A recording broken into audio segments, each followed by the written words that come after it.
Patuloy na nakararanas ng malakas na mga pag-ulan ang probinsya ng Occidental Mindoro. Sa Abra de Ilog, kinailangan ng magpatupad ng forced evacuation dahil sa pagtaas ng baha. Hindi rin bababa sa 28 pamilya ang ni-rescue ng mga otoridad para madala sa mas ligtas na lugar. Patuloy din ang search and rescue operation sa 3 mangingisda na nawawala sa bayan ng Santa Cruz. At para malaman pa natin ang sitwasyon sa probinsya, magkakausap natin si Occidental Mindoro Governor Ed Gadiano. Magandang tanghali po sa inyo, Gov. Salamat po sa oras. Magandang hapon at nandito kami sa ilog ngayon ng Abra de Ilog. Opo. Kamusta po dyan? Kamusta po yung sitwasyon ng inyong ilog po dyan kung nasaan kayo, Gov? Maraming umapaw ang ilog at binahang mga barangay.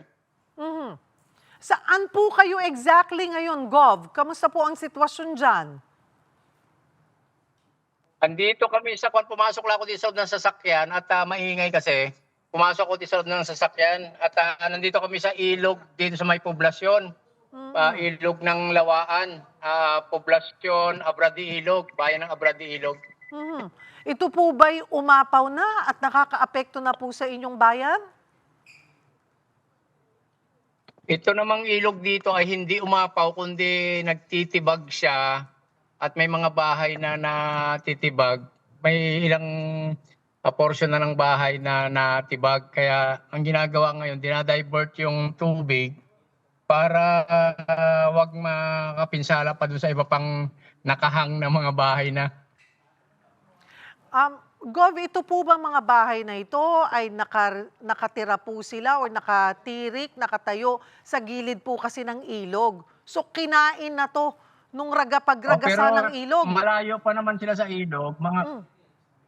Dati kasi malayo pa sila sa ilog, siguro mga 10 to 15 meters pa. Pero dahil dito sa lakas ng habagat walang tigil kasing ulan, walang tigil at ang lalakas. Hanggang sa dumikit yung tibag doon sa bahay nila. At yun nga nangyari, yung iba nalaglag na yung portion ng kanilang bahay. Yung iba nakahang ngayon. Kaya nandito kami ngayon na dinadivert yung tubig para wag tumama doon sa bahaging yun na tumitibag.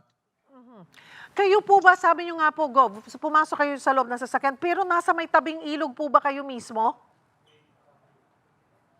Oo, gusto mong makita, lalabas Opo. ako, ipapakita ko. Sige nga po. Sige. Kaya lang po, lumayo-layo po kayo ng kaunti, ha? Ayan po. Baka po pwede nyong i-flip yung pong camera para makita natin yung sitwasyon dyan. Paano to, Juan? Para makita yung Ayan. paano may iharap. I-flip lang po yung camera, ma'am. Paano ba dyan? Yan po. Yung camera.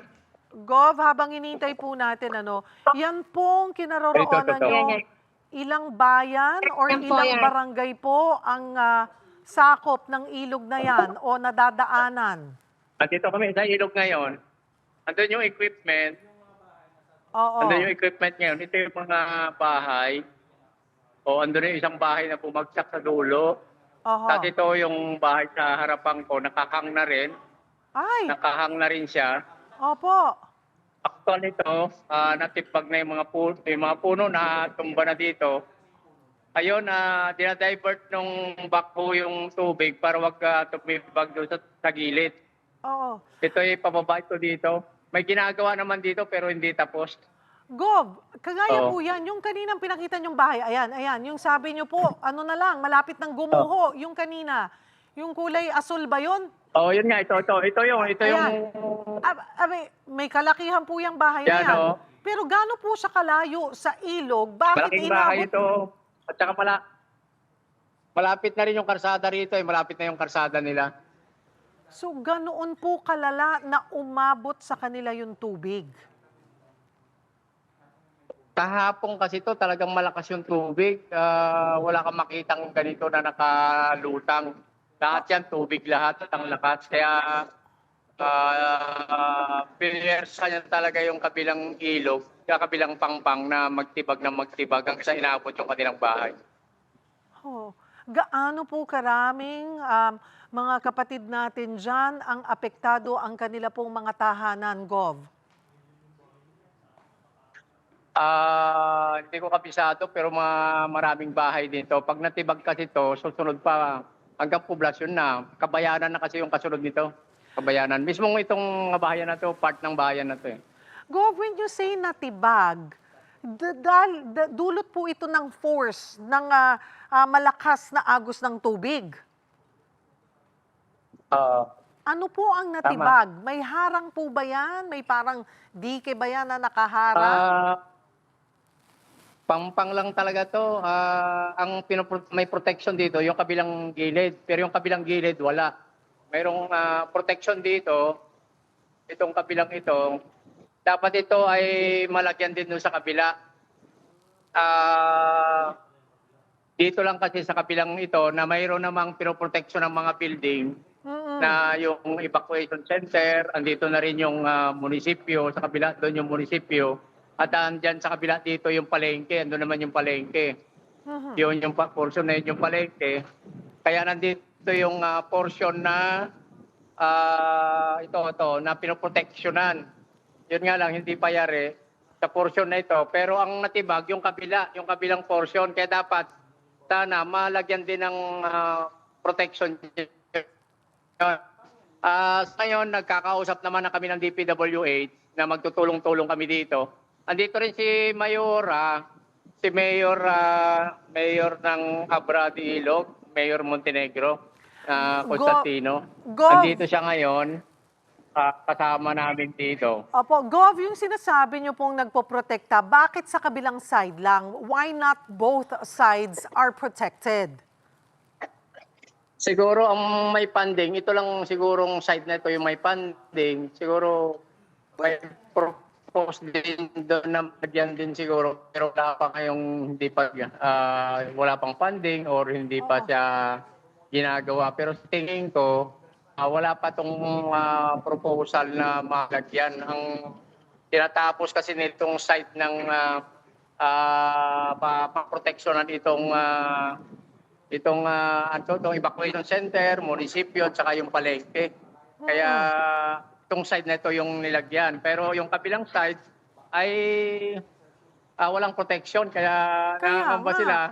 Yun lang, ang magagawa namin parang dito, pansamantala ay mailipat namin yung takbo ng tubig. Oo. Kailan pa yung proyektong yan? Nabinbin ba yung proyektong yan? Kasama ba yan dun sa mga problema or anomalya sa flood control? Or sadyang wala lang talagang budget para matapos ito? Hindi ko alam pero alam ko DP yata may project nito pero hindi ko alam pa anong status nito ngayon kung matagal na ba to o hindi kasi alam ko to nagawa dati to na natibag din ganon at ginagawa ulit. Kailan pa po yung proyektong yan? Kailan pa po sinimulan yung proyektong yan? Hindi ko alam Cheryl pero alam ko to nasira kasi dati tapos program ulit para maayos. Alam ko na tibag na rin ito. Pero ang immediate ngayon talagang mapagtulungan na may divert yung tubig dito. May darating pang 2 equipment para mapagtulong-tulungan ito. Ito ay private pa lang to nakakausap na to para tumulong. Balikan ko po yung buong probinsya. Gaano karaming bayan po ang binabaha ngayon sa inyong probinsya at may mga isolated areas po ba?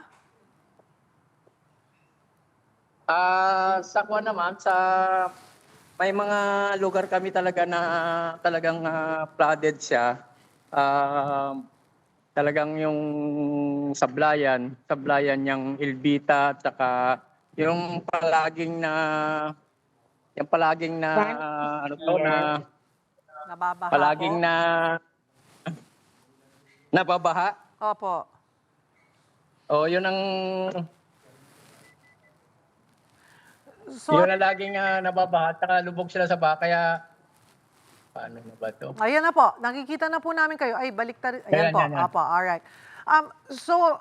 Gov, sa ngayon po, kamusta ang mga, well, it seems like medyo huminto, bumuti-buti na ang lagay ng panahon po dyan.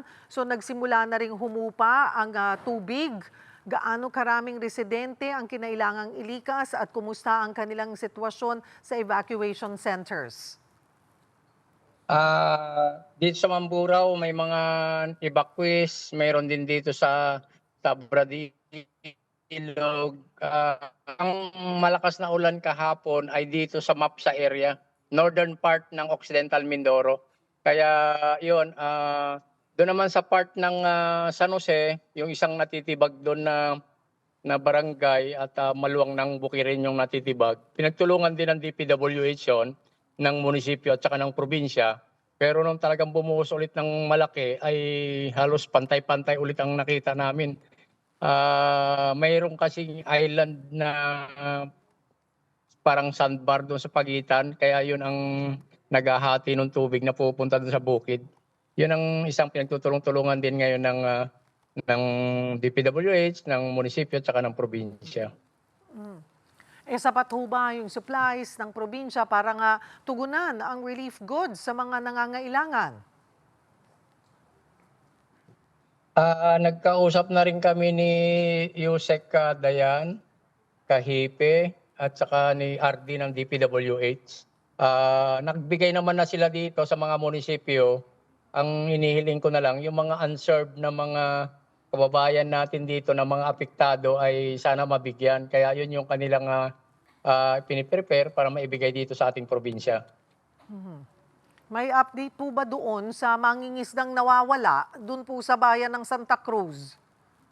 Yung may isang nawalang mangingisda noon, tong Maymay, na nangisda nung gabi, hindi nakabalik nung gabi. Kaya hinanap nung umaga, nakita doon sa isang malayo ng bayan, sa bayan ng Sablayan, taga-bayan ng Rizal yun. Isa pang bayan ang lumiban. Yung sumunod na bayan, pangatlong bayan, doon siya nakita nakatali sa sapayaw. Buhay naman pero hinang-hina na. Yung isa pang sa Santa Cruz ay wala pa akong update pero alam ko gumagalaw naman lahat yung mga otoridad para hanapin.